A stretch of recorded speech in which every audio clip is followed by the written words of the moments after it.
सुखदेव जी महाराज ने राजा परीक्षित से कहा, भगवान ऋषभ देव महाराज के 100 पुत्रों का वर्णन किया, जिसमें से सबसे बड़े थे भरत जी महाराज। ऋषभ देव जी महाराज के 100 पुत्रों को ऋषभ देव महाराज ने जब समक्ष सामने बिठा लिया और उपदेश दिया किस धरा में आने का प्रयोजन क्या है, अर्थात हम संसार में आए हैं तो संसार में आने का मतलब क्या है। ऋषभ देव जी महाराज ने समझाया कि हम आप जब संसार में आए हैं तो भगवान ने, ठाकुर जी ने जो सांसारिक वस्तुओं को बनाया है, इन वस्तुओं का स्वाद लेते हुए अर्थात इनका उपयोग करते हुए और भगवान के नाम का संकीर्तन करना, ठाकुर की कथा को सुनना या ठाकुर के नाम का मंत्र जाप करना। और हम आपके जीवन में 3 अवस्थाएं होती हैं, बाल्य अवस्था, युवा अवस्था और वृद्धावस्था। तो जब हमारे जीवन में वृद्धावस्था प्रवेश कर जाए, अर्थात आंख से दिखना कम हो जाए, दांत झड़ने लगे, बाल पकने लगे और ये शरीर अपना साथ ना देने लगे, तब समझ जाना चाहिए वो समय आ गया है। कौन सा समय? जिसमें हमें भगवान का भजन करना। लेकिन हम आप जो सांसारिक है ना, अवस्था हम आपकी जितनी जाने लगती है उतने माया आने लगे।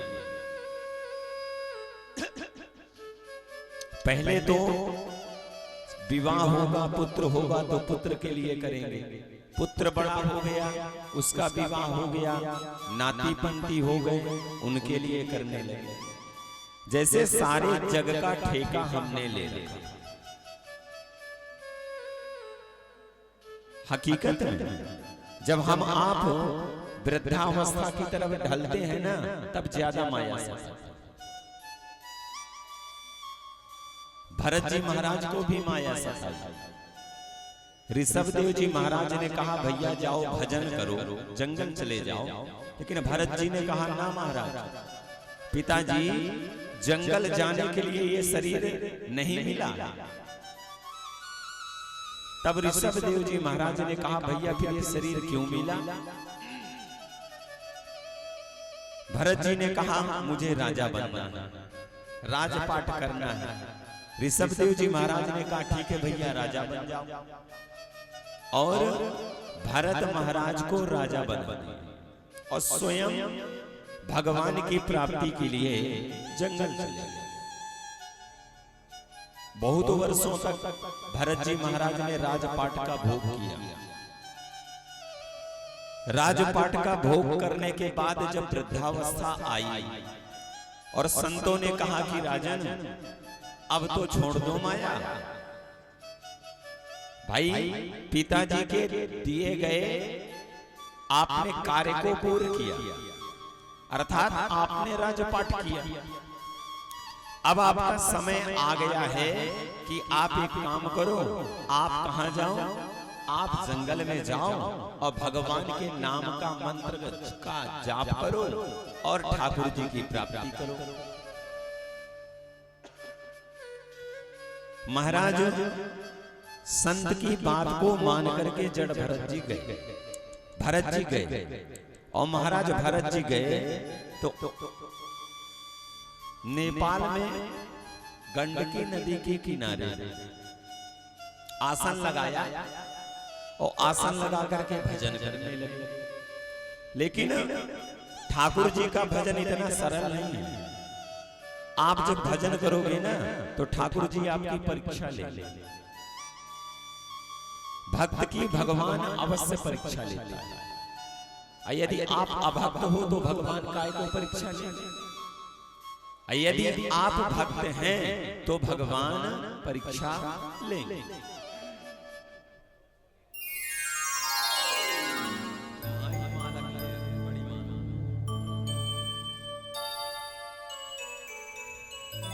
महाराज भरत जी ने भजन करना चालू किया। भरत जी ने जब भजन करना चालू किया, मन तो लगता नहीं, क्योंकि अभी माया को छोड़ करके आए हैं, और जब माया को छोड़ करके आए हैं तो माया इतनी जल्दी हटने वाली नहीं। और ऊपर से एक घटना घट गई। आसन लगा करके भजन करने के लिए भरत जी महाराज बैठे ही थे कि एक हिरण्य का झुंड वही दामोदर कुंड के समीप से निकल करके जा रहा था। अच्छा, वो झुंड इसलिए जा रहा था कि उसके पीछे हिंसक जीव शेर पीछे पड़ा था खाने के लिए, और उन्हीं हिरण्य में से एक हिरणी गर्भ से थी। और महाराज जैसे ही वो हिरणी अपने रक्षा के लिए महाराज दामोदर कुंड से छलांग लगाई टांकने के लिए, उसी कुंड के अंदर उसका प्रसव हो गया। बच्चा कुंड में गिर गया। भरत जी महाराज देख रहे हैं, भरत जी महाराज देख रहे। भरत जी महाराज उठ करके गए और वो हिरण्य के बच्चे को उठाया और अपने पास में रख लिया। अपने पास में रख लिया। अब भजन करना छूट।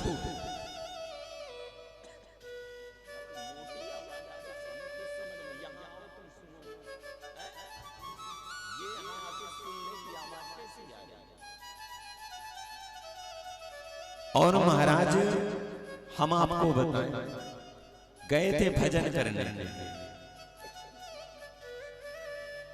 पड़ गए हिरण्य के बच्चे के मोह। अब मोह में जब पड़ गए, भजन छूट गया। जब देखो वो हिरण्य के बच्चे को याद करते रहते, बुलाते रहते। केवल एक ही काम है, हिरण्य के बच्चे को बुलाना।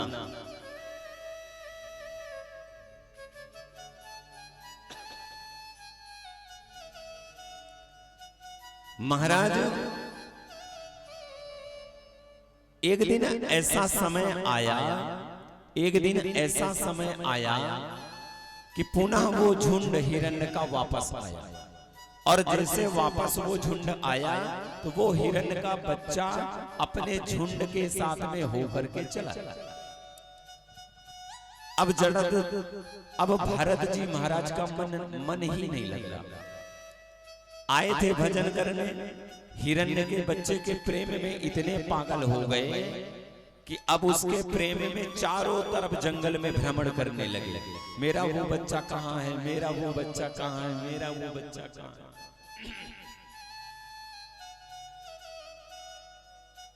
और सुखदेव जी महाराज ने राजा परीक्षित से कहा, राजन प्रेम में इतना पागल कि जब उन्होंने अपने शरीर को छोड़ा ना तो हिरण्य के बच्चे की याद में ही शरीर को छोड़ा। एक बात बताऊं मैं आपको, हम आप अंत समय में जब ये जीव इस शरीर को छोड़ करके जाता है और उस समय हमें सबसे ज्यादा जिसकी याद आती है उसी की योनि हमें मिलती है। ये पक्का है 100%।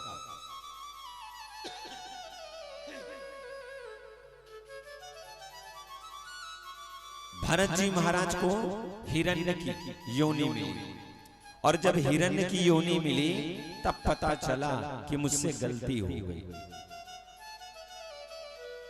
मुझसे गलती हो गई।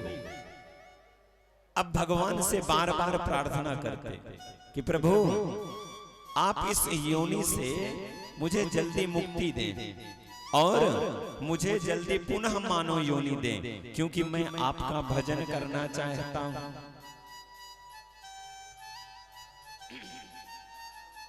आए थे हरि भजन को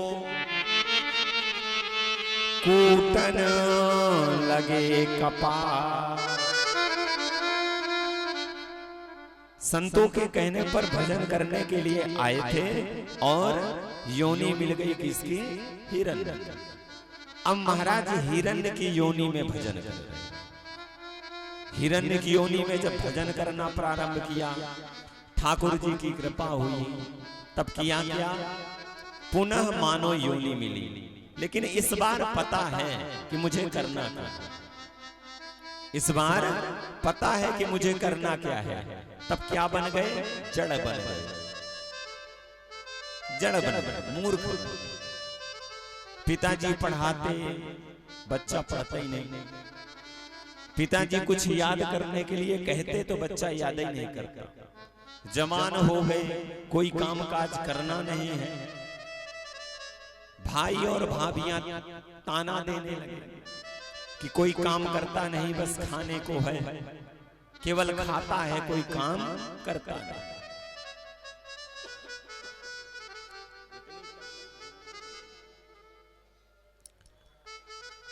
महाराज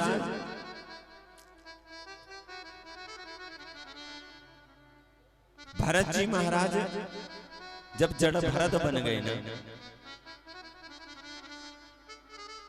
जब घर वालों ने सोचा कि देखो ये कुछ करता है नहीं, एक काम करो, इसको घर से बाहर निकाल। जड़ भरत जी महाराज को घर से बाहर निकाल दिया गया।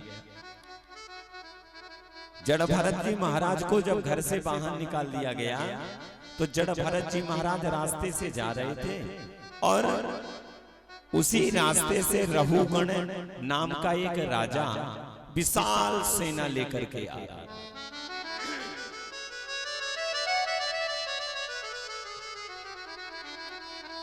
विशाल सेना लेकर के आ रहा था। एक सैनिक दौड़ करके आया। सैनिक दौड़ करके आया। सैनिक ने कहा, महाराज आप रास्ते से हट जाओ, राजा विशाल सेना लेकर के आ रहे हैं। ऐसा ना हो कि आप बीच में दब जाओ, आपको कुछ हो जाए, इसलिए एक काम करो, आप ये रास्ते को छोड़ दो। आज जड़ भरत जी महाराज बोले, सैनिक से पूछा, ये बताओ भैया तुम्हारे राजा जा कहां रहे हैं? तुम्हारे राजा कहां जा रहे हैं? सैनिक ने कहा, महाराज दूसरे राजा के यहाँ जा रहे हैं और उनके यहाँ उनके राज्य में चढ़ाई करेंगे, उसके राज्य को जीतेंगे और उसके राज्य का धन ला करके अपने राजकोष में रखेंगे। जड़ भरत जी ने पूछा कि ये बताओ क्या तुम्हारा राजा निर्धन है? सैनिक ने कहा, ना महाराज, हमारे राजा के पास इतना धन है कि पूछो न। जड़ भरत जी ने कहा, तो जब ढेर सारा धन है तब फिर तुम्हारे राजा दूसरे के यहाँ क्यों चढ़ाई करने के लिए जा रहे हैं? मैं रास्ते से नहीं हटूंगा। और इतने में महाराज रहुगण राजा की पालकी आई और पालकी में 4 कहार लगते हैं, 4 कहार, जिसमें से एक कहार पालकी उठाने वाला कमजोर। अब राजा की दृष्टि पड़ी भरत जी महाराज के ऊपर। जब जड़ भरत जी महाराज के ऊपर पड़ी तब पालकी को रुकवाया और आदेश दिया। जड़ भरत जी महाराज को आदेश दिया कि एक काम करो, तुम पालकी उठाओ। जड़ भरत जी महाराज बात मान गए, पालकी उठा ली। अब महाराज आगे चलने लगे। जड़ भरत जी महाराज का एक नियम था, 2.5 हाथ आगे जड़ भरत जी महाराज देख करके चलते थे। कहीं ऐसा ना हो जाए कि कोई जीव मेरे पैर में पड़ जाए और उसका हनन हो जाए, मुझे पाप लग जाए। महाराज जैसे एक चींटी दिखाई देती, उसको बचाने के लिए जड़ भरत जी महाराज उसको छलांगते, डांटते, और जैसे छलांगते तो पालकी को ले रखा है कंधे में, जैसे कूदते तो पालकी डुलती और राजा के सिर में वो पालकी लग। राजा क्रोध में आकर के जड़भरत जी से कहने लगे, ये बताओ मूर्ख हो क्या, मूर्ख हो क्या, आज तक पालकी नहीं उठाई क्या? इतना मोटा तगड़ा होने के बाद भी तुम पालकी का भार नहीं उठा पा रहे हो, चल कैसे रहे? जड़भरत जी महाराज कुछ बोल ही नहीं रहे। आगे बढ़े, फिर से एक चींटी दिखाई दे गई और जैसे चींटी दिखाई दी पुनः जड़भरत महाराज उसको बचाने के लिए डांके और जैसे डांके पुनः वो पालकी राजा के सिर में लग।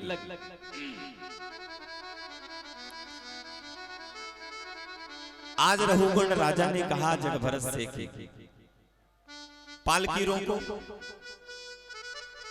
मैं तुम्हें दंडित करूंगा, तुम एक राजा के साथ ऐसा व्यवहार कर रहे हो।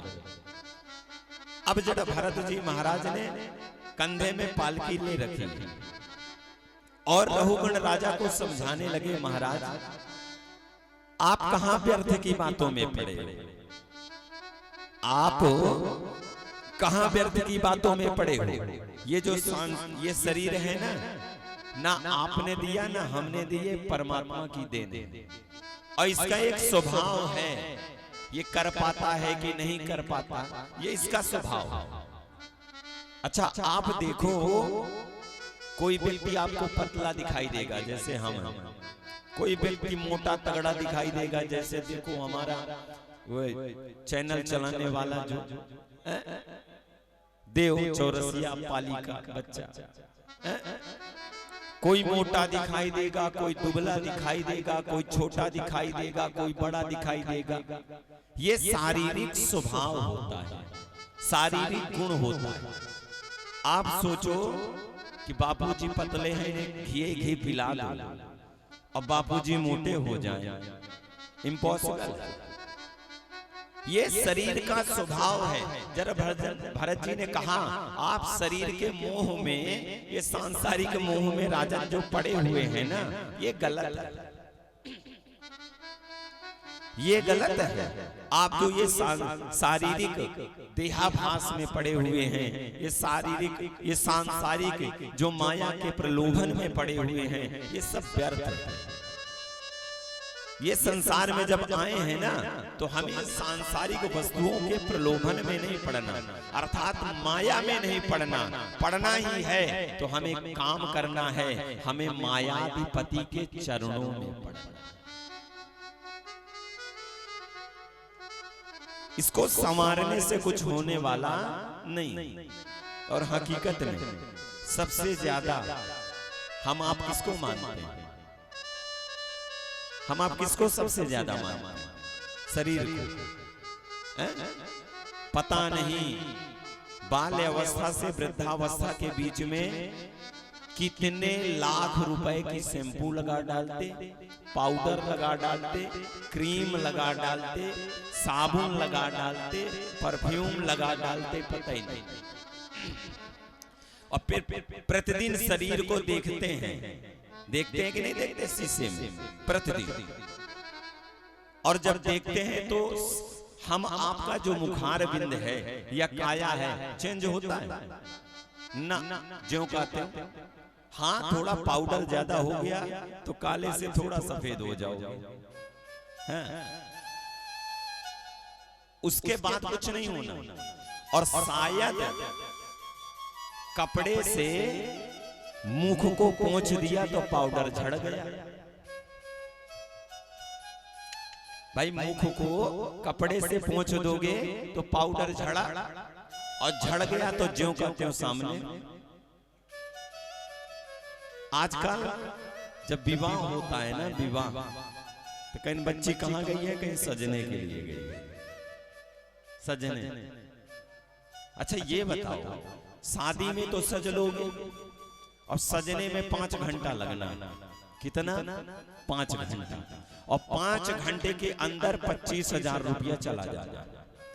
हाँ, नाना प्रकार का पोत दिया जाए केवल फोटो की चक्कर में, शादी में। इसके बाद जब ससुराल जाओगे और जब वहां पहुंचोगे रात में मुख धोगे तो फिर वो सारा 25,000 का पाउडर साइड। अब फिर शायद काले व्यक्ति को सजा दिया जाए, गोरा बना दिया जाए, और रात्रि के समय में जब लोग देखने के लिए आते हैं और उसी समय वो मुख धो करके आए और ऊपर से लाइट चली जाए, फिर क्या हालत होगी बगल वाले।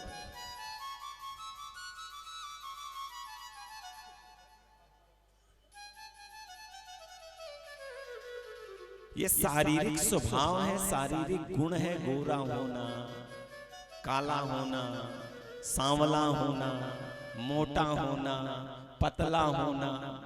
आज जड़ भरत जी ने समझाया रहुगण राजा का। रहुगण राजा का दिमाग ठंडा हो गया। रहुगण राजा तुरंत पालकी से नीचे उतरे, चरणों को पकड़ लिया। प्रभु मुझे ज्ञान हो गया कि हमें करना, हमें ज्ञान हो गया कि हमें करना क्या है। हमें करना ये है कि भगवान ने जो प्रसाद स्वरूप दिया है उसको पाते हुए केवल एक काम करना है, भगवान के भजन करना है।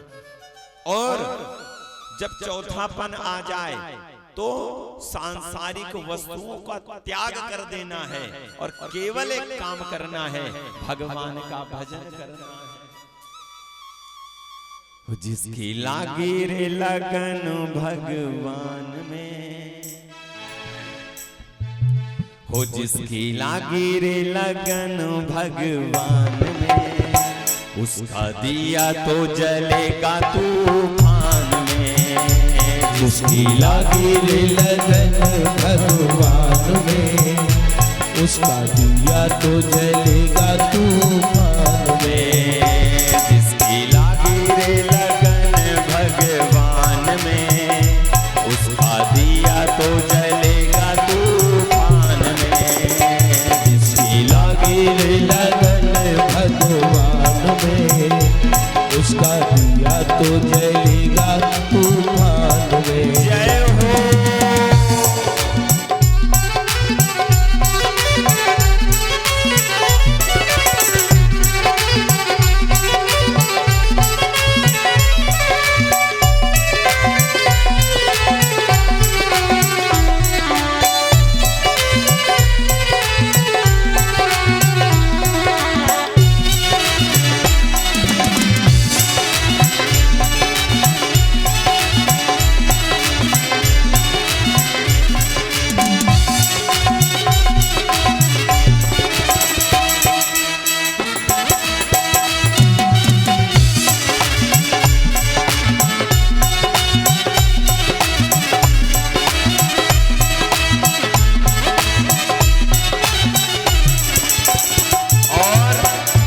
काम करना पड़ेगा। तन का दीपक मन की बाती, राम भजन का तेल रे। ओ तन का दीपक मन की बाती, राम भजन का तेल रे। तन का दीपक मन की बाती, राम भजन का तेल रे। तन का दीपक मन की बाती, राम भजन का तेल रे। काहे को तू घबराता है, ये तो प्रभु काल रे। ओ काहे को तू घबराता है, ये तो प्रभु का खेल रे। जिसकी लागी रे लगन भगवान में, जिसकी लागी रे लगन भगवान में, उसका दिया तो जलेगा तूफान में। जिसकी लागी रे लगन भगवान में, उसका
हकीकत में भगवान से बड़ा कोई नहीं है। कोई भगवान से बस एक बार लगन ठाकुर के ऊपर लगा लो, फिर दे दे। लगन लगाने की जरूरत है, आपके सारे बिगड़े काम ना बन जाए, फिर कहते हैं। और जब तक आप ठाकुर जी के चरणों में मन को नहीं लगाओगे ना, ठाकुर जी से लगन नहीं लगाओगे, आप कोट उपाय कर लो, आपके बिगड़े काम बनने वाले नहीं। इस दुनिया के कौन बनाए, सबके बिगड़े काम रे। इस दुनिया के कौन बनाए, सबके बिगड़े काम रे। इस दुनिया के कौन बनाए, सबके बिगड़े काम रे। इस दुनिया के कौन बनाए, सबके बिगड़े काम रे। अनहोनी को होनी कर दे, उसका प्यारा नाम रे। अनहोनी को होनी कर दे, उसका प्यारा नाम रे। अनहोनी को होनी कर दे, उसका प्यारा नाम रे। अनहोनी को होनी कर दे, उसका प्यारा नाम रे। जिसकी लागी रे, हो जिसकी लागी रे, हो जिसकी लागी रे लगन भगवान में, उसका दिया तो जलेगा तूफान में। जिसकी लागी रे लगन भगवान में, उसका दिया तो जलेगा तूफान में।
हाथ ऊपर उठाओ, देखो अब हमारा गला थोड़ा थोड़ा खुल रहा है।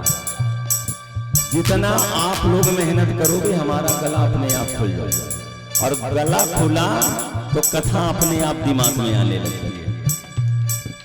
हाथ ऊपर उठाओ, ताली बजानी और गाना है। क्या कहना है? हो जिसकी लागी रे लगन भगवान में, जिसकी लागी रे लगन भगवान में, उसका दिया तो जलेगा तूफान में। जिसकी लागी रे लगन भगवान में, उसका दिया ही जलेगा तूफान में।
बिहारी लाल की जय सांवरिया सरकार की जय।